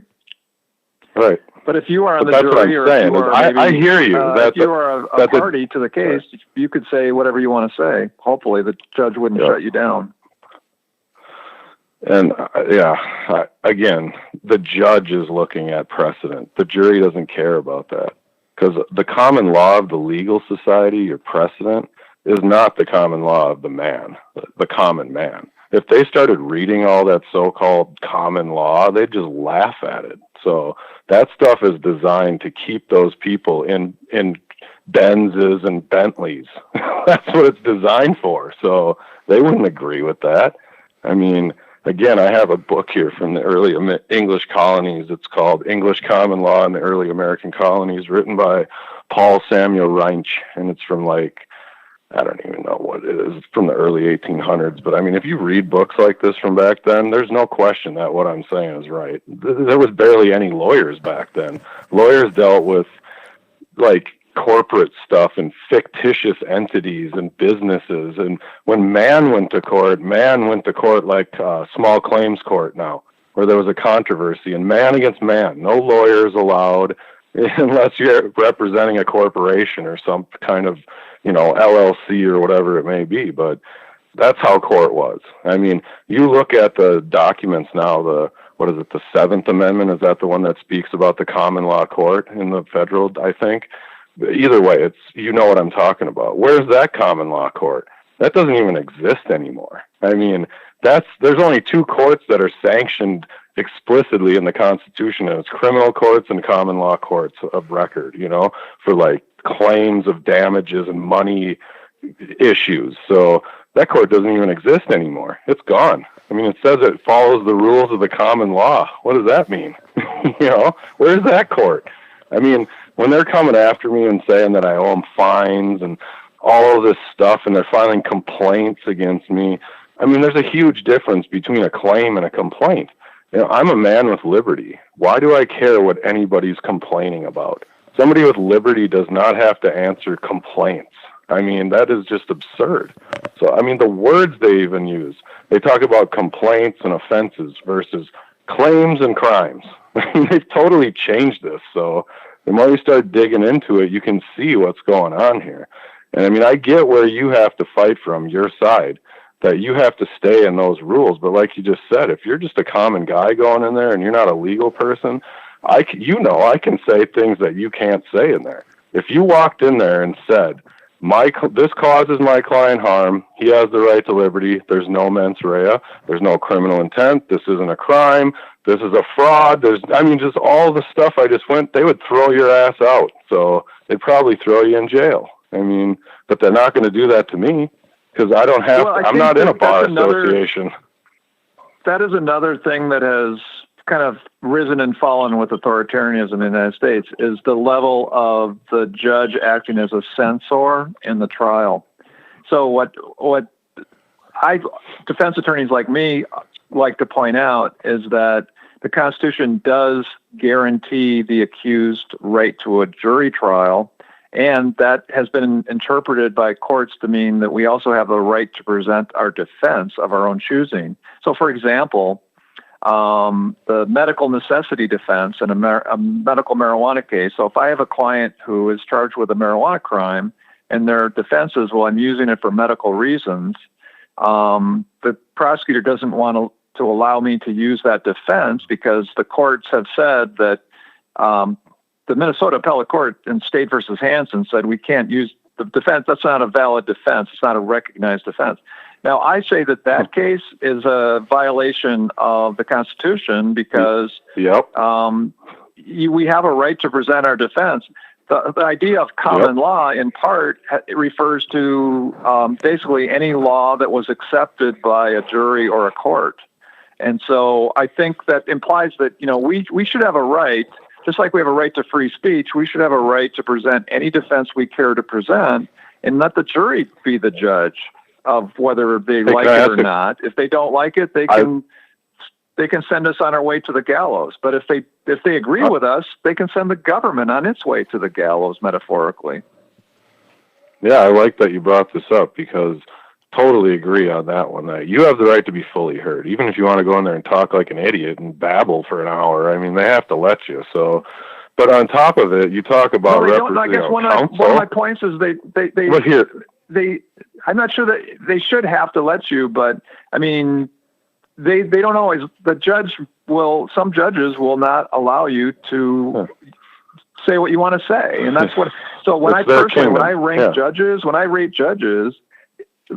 criminal defense lawyers often say about judges, well, he let me try my case. He was a bad judge. He was very harsh, but at least he let me try my case, and that's kind of a note of praise because the judge allowed me to have my day in court, have my client was able to say what he wanted to say. So even if we lost, we at least felt like we got to say what we wanted to say. Maybe the jury didn't agree with us, but at least they got to hear it. But not all judges do that, unfortunately. So also in the Constitution, it says you have the right to choose your counsel. So it doesn't say a lawyer. I mean, it just says counsel. So why can't I just bring my math teacher if I want? I mean, of course I can't complain afterwards that I was inadequately counseled if I choose that, but it does not say, honestly, I think the legal society has hijacked the court system in many ways, but there's a perfect example. I mean, why can't Jim just say, I want this guy to speak for me? Why? Why do I have to have some license? I mean, what if Jim doesn't trust anything a lawyer is saying? Any lawyer. What if that's the case? Not Jim per se, but anyone. What if I trust my dad more than I trust any lawyer? Because I don't think the lawyer will bring the law into the court. I mean, why can't I have that? That's just absurd, man, that I have to have a lawyer and I can't have help from anyone else. I mean, it just goes back to everything you're talking about, authoritarianism. I mean, they think they're the king and you're the peasant. I don't know the answer to that because I haven't really looked into that. But I'm guessing they may allow someone like that to sit at counsel table with someone who is pro se. Some judges might allow that. Well, that's interesting. I've never understood that one. But again, though, I have to ask, where is the actual act of malice? Not what a judge will think, precedent. In reality, Tom and I just met in a field. Tom has no law degree, neither do I. We just have the definition of criminal intent, and it talks about malice and an act. So where is the act of malice? Without saying that he's a naughty boy for breaking the legislation. Just none of that. If you ask me a question and let me answer it, I will tell you. Sure. What we are taught in law school and in the case law. So what criminal intent refers to is the intent to do an act. That's all it means. You don't need any malice whatsoever. Malice would be what is called specific intent. That would be specific intent. The general intent. So if I open a door in a building, then I intended to open, if I opened a door and I opened it intentionally, that means that I intentionally opened the door. If I opened a door accidentally, maybe I leaned on a wall and then I moved a little bit, and there was a door there that wasn't locked, and it just popped open because I leaned on it, but I didn't know that I did. That would be accidental. So I accidentally opened a door. That's a non-intentional act of opening a door, right? So that's what it's. So criminal intent is just intent to do an act which is prohibited by criminal law. There doesn't have to be a malicious intent, according to the mainstream of criminal law in the United States. Okay. Well, this criminal intent here in Black's Law cites People versus Moore for its definition. I don't know if that means anything to you, but it actually cites a case with its definition, and it says the intent to commit a crime, malice, as evidenced by a criminal act. An Wait a intent minute, to is there a deprive semicolon, though? The intent to commit a crime, It's- semicolon, right? No, it's a full colon. It's a full colon. But, Okay. Yeah. Well, all right. So, in other words, those are two alternate meanings. So, the first one Right. is I mean, general it intent, and defines- the second one is specific One at a intent. time. Go ahead. What? No, I was just going to say, don't talk over because you missed, the parts on it. So, go ahead and Go finish ahead. the last part you were going to say. And So, then- okay. So, general intent is the intent to do an act. There doesn't have to be any malice or of any kind. There doesn't have to be any kind of good, bad. You could, if you intend to, give a lollipop to a baby, that could be an intentional act. If you did it accidentally, it fell out of your pocket, the baby got it, that's an unintentional act, okay? Right. It doesn't have nothing to do with malice. But malicious intent it would be what's called specific intent in criminal law. It would be a type of specific intent. So general intent does not require malice in criminal law. At least that's the mainstream idea of criminal intent in criminal law. And that's kind of that's one of the problems with prohibition laws, is that so the criminal intent is the intent to possess the contraband, not to maliciously possess the contraband. I don't know. I can't So if imagine how a jury would so if read I- this and think that. Let's say I possessed let's say I possessed a poison like ricin or something, and I intended to use it to commit a terrorist act. Mhm. That could be a malicious intent to possess something. It's conceivable that could happen somewhere to someone. But Well, they're generally saying that speaking, 100-pound. Go ahead. I mean, during the alcohol prohibition, if I possessed a quart of whiskey, a bottle of whiskey, about a quart in volume, and I knew it was whiskey, and it was in my pocket, and I knew it was there, that would be criminal intent to possess whiskey. It wouldn't matter whether I had malice or whether I was going to bring it to my grandmother who was sick, who needed some medicine, some whiskey medicine. Hmm. Doesn't matter if it's malicious or not.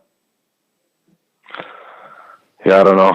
I almost promise you that I can get a jury to see it otherwise, with all due respect. I hear you that you're talking about the procedure, the way it normally goes through the judge and all this, but I mean, I'm just talking about regular folk now that don't have a legal degree and don't have any vested interest in you guys making money, the judge or any of them. So, I mean, if it's I was like, I guarantee I can make them see it different.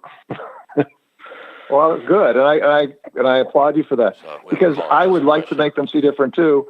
And I think that if I'm a voter, I'm going to vote against prohibition every single time. If I'm a judge, I'm going to rule against prohibition to the extent that I could. And as a legislator, I would vote against prohibition every single time, without exception. Prohibition is an evil law. There should never be a prohibition law. Right. Because the law itself is the evil. So back in. Go ahead, say, Jim. You haven't fired away for a while. Go ahead. Well, I just want to know on the case that I have, being they're the second poorest community in all of Arizona. This is where they make all of their money. Even from talking with the bail bonds people today, they were telling me, "Good, I'm glad that someone's going to finally go after them from the natural law and the things that you need to do, because they're just ripping everybody off." So do you, coming from the educational part where you're at, I mean, do you see a good opportunity here to come at them, with this particular way, because I'm using a public defender right now, which I felt that he did a good write-up, but the prosecutor quit, and they sent me a message said that everything's on hold until they get another prosecutor.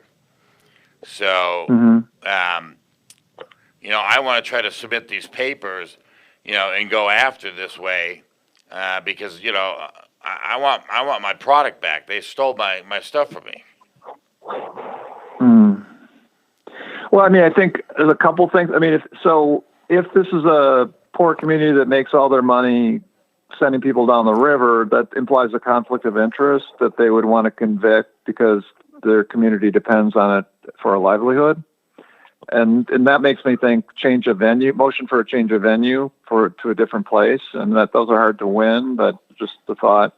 Otherwise, what I already mentioned about kind of trying to get a feel for the local viewpoints on various things that you might try. In terms of public defender versus private, I think public defenders are some of the greatest lawyers I know. They're heroes. The problem is they have too many clients, so they don't have enough time compared to private attorneys. But private attorneys, they vary from good to bad, so, and so do public defenders, really.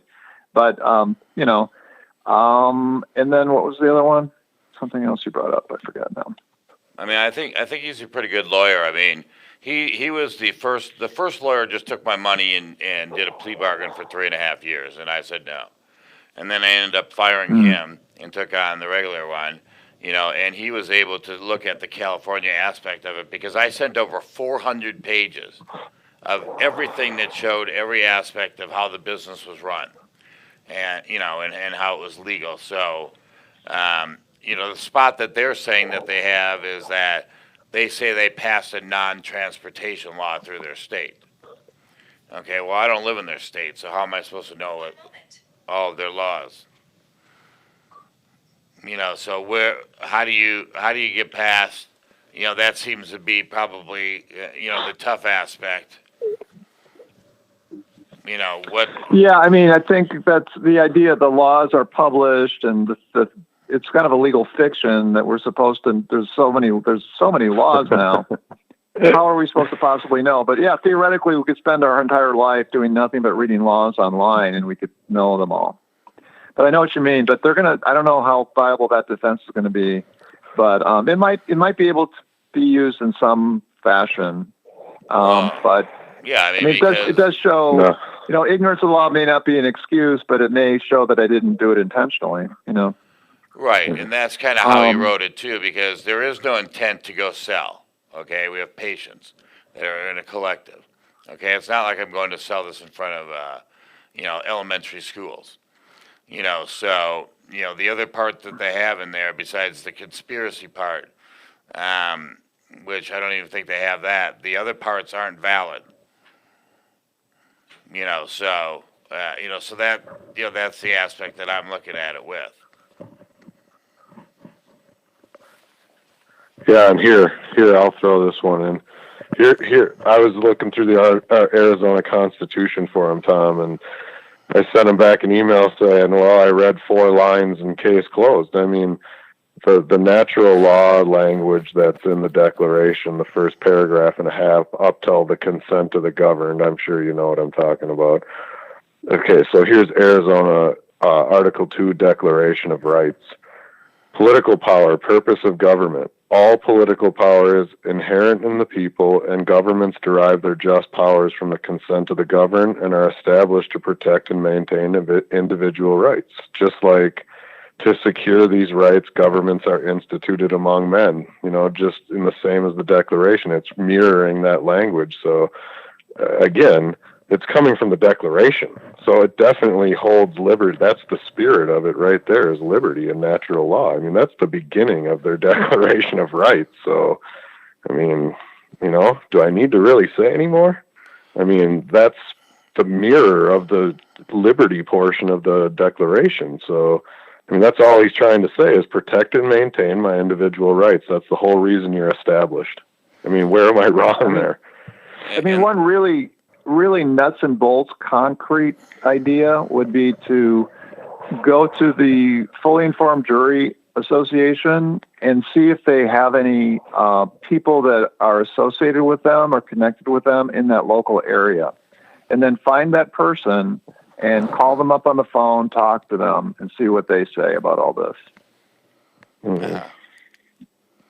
Yeah. And where do you go if it weren't someone else's ass on the line, I wouldn't even bother. I would just go and do what I have to do, but I'll do it. I mean, I would do something like that for his benefit, but I just can't even imagine, because you don't have to get the whole jury to find, I mean, it has to be unanimous or at least a certain percentage, right? It depends on what kind of case it is, right? Like the jury, if the jury how many of the jurors have to say not guilty to get it just to go away? All of them. Yeah. For an acquittal, you need, for any verdict there's two types of verdicts, not guilty and guilty. Either kind has to be unanimous. At least in most states. Perfect. There's a few states that. So it's a hung jury then, Washington. Right? I don't know about Arizona, but I think most states there's a unanimous jury requirement. I think there are a few states that don't have that, but I'm not sure about Arizona. So it's either unanimous or very close to it. Well, the weird thing about Arizona is they're a medical marijuana state, but they passed a law stating that you can only carry 2.5 ounces of medical cannabis, even if you own a dispensary, whatever it might be.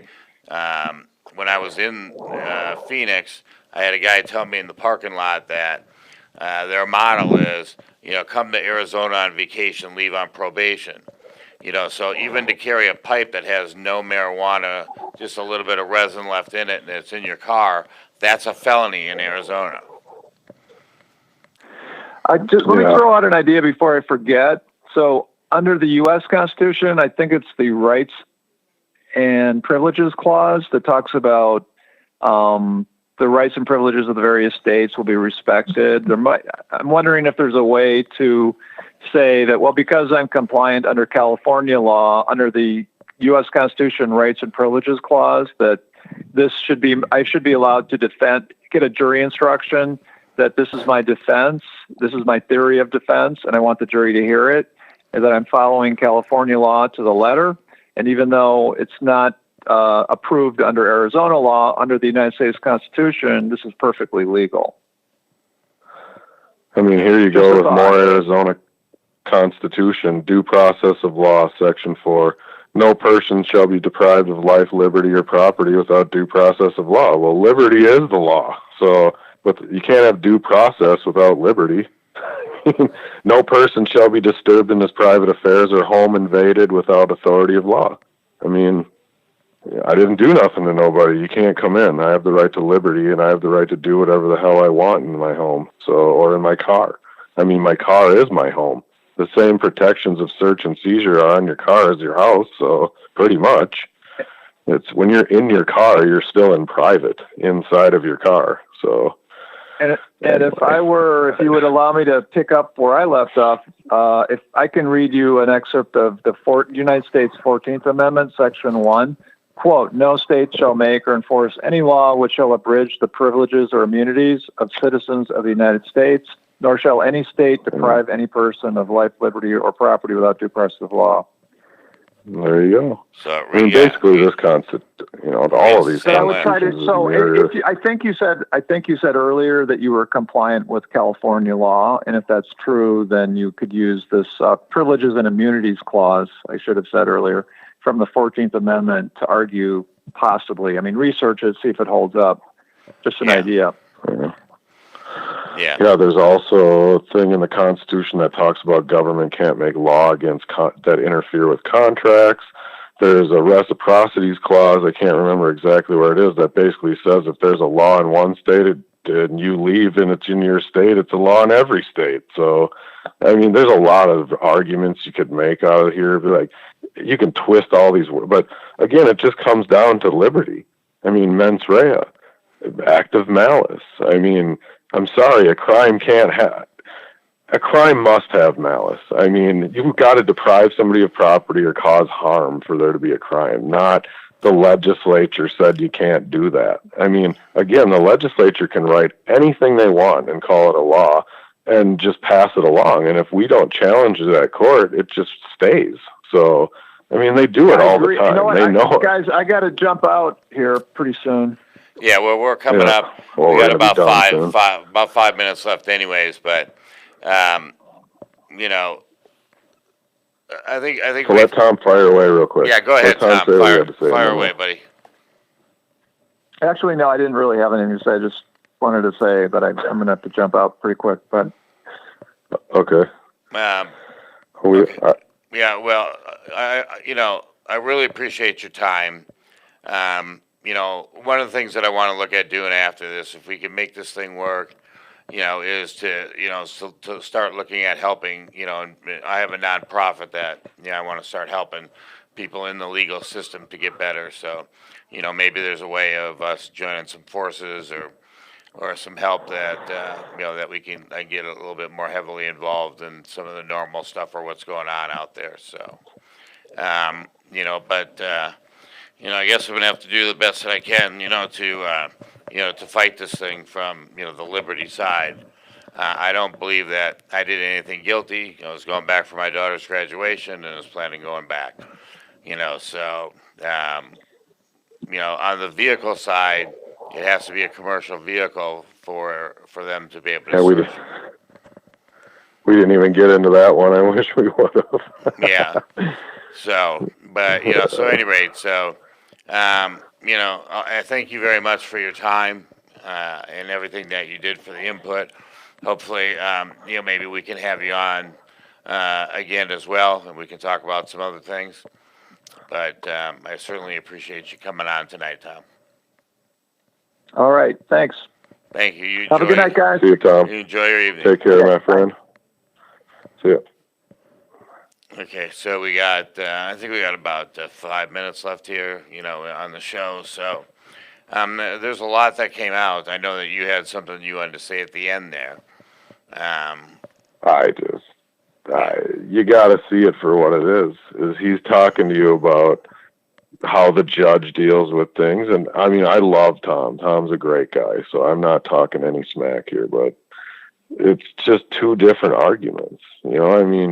I ask straight questions and he can't give straight answers. It's not that he doesn't want to, because there is no straight answers in that nonsense. So all of my answers are straight. You saw me read all the definitions, and it is what it is. So, yep, I've been telling you the whole time, you can't rely on any of these court agents, any of them, even your defense attorney. So, because they're not going to play ball with you. They're all invested in this thing, and it's how they get paid. It's how they eat. It's how they have lake homes. It's just everything to them. So, and he even called them the elitists and talking about tyranny and just whatever, authoritarianism. I mean, that's what it is. He's in there all day, every day. He sees it. So take it for what it is, man. He's got to explain it on the legal side. That's his thing. So, and he's right. If you went into a judge, they're going to murder you. They're going to bury and steamroll you with this stuff. So, I mean, it. If you go the route that he's talking about and with a lawyer, you're going to prison for a certain amount of time for sure. And you might not go for it all if you go my route, but I don't know. He did the best he could, I think, and he's an incredibly intelligent man. I have a huge amount of respect for his mind, but it's still a mind that's dwelling in slave law. So yeah, well, I mean, he's the number one criminal attorney in Minnesota. So I don't know if he's number one, but he's definitely at the top. Tom's a big time player. So yeah, when I pulled it up on the internet, it showed that he's the number one criminal attorney in Minnesota. I wouldn't doubt it. Yeah. So. Yeah, he's a smart man. So, and he's very, very experienced in the, realm of battle, if you will. He's, right. I don't know, got to be 10, 15 years older than me. So, been doing it for a long time. Yeah, no, good man, though. Yeah, we definitely need, thank you so much for getting him on the air as well. And I think that we need to. Yeah, it was my pleasure. get ready to put our documents together. I'm going to send, like we talked about, this over to, the attorney to see what he has to say, and then we'll be able to move, forward from there. So. Forward there. Yeah. Real quick, I want to pull that definition of malice up again or criminal intent, because it's just still bothering me. So here's what it says. The intent to commit a crime, colon. Okay, so the intent to commit a crime is just a thought, colon. Malice, comma, as evidenced by a criminal act, semicolon, an intent to deprive or defraud the true owner of his property. People versus Moore. It even cites a case there. So they got that definition from the language of some case. That's why it's citing it. So, I mean, that is what it says. There's no way in hell that a jury's not going to read it the way I just read it. I get it that their twisted system of laws, so-called laws, it has twisted it around into 50 different things that it can't possibly mean. That's what I'm trying to say, is it always has something to say yes and no. So no matter what the issue is, they can always say yes and no on your rights. So, and that's why I said, if common man read your common law of your legal society, they'd laugh it to scorn, because they would not agree with what that says, because it's totally authoritarian and treats us like we're subjects again. So right. I don't know. I hear you. I feel bad for the attorney that's got to go against me in court, and I'm glad that he even said it, that there is a decent chance at least that they'd allow me to sit at the table with you, because if that's the case, it's on. So, because you could just, every question you can ask me to tell you the next question. So, that'll be fun. Yeah, you're definitely going to be on there, one way, shape, or form. I'll figure it out how it gets done. So. Yeah. Well. All right. Well, I gotta go too. I hate to cut you off a few minutes short, but I got a guest coming over at 9. So. Yeah, that's okay. I think we're just about at the end of the show, anyways. Well, thanks a lot, Jamison. I really appreciate it. I love you like a brother. So. It's my pleasure, and I concur. I reiterate the sentiment. Okay. All right. I will talk to you soon. You have a good night, and I want to appreciate everybody listening. This is the Hemp Helps Hour, and my name is Jim Lebo, and we will see you next Thursday. Everybody have a great day, and a Happy New Year to everybody. Take care now.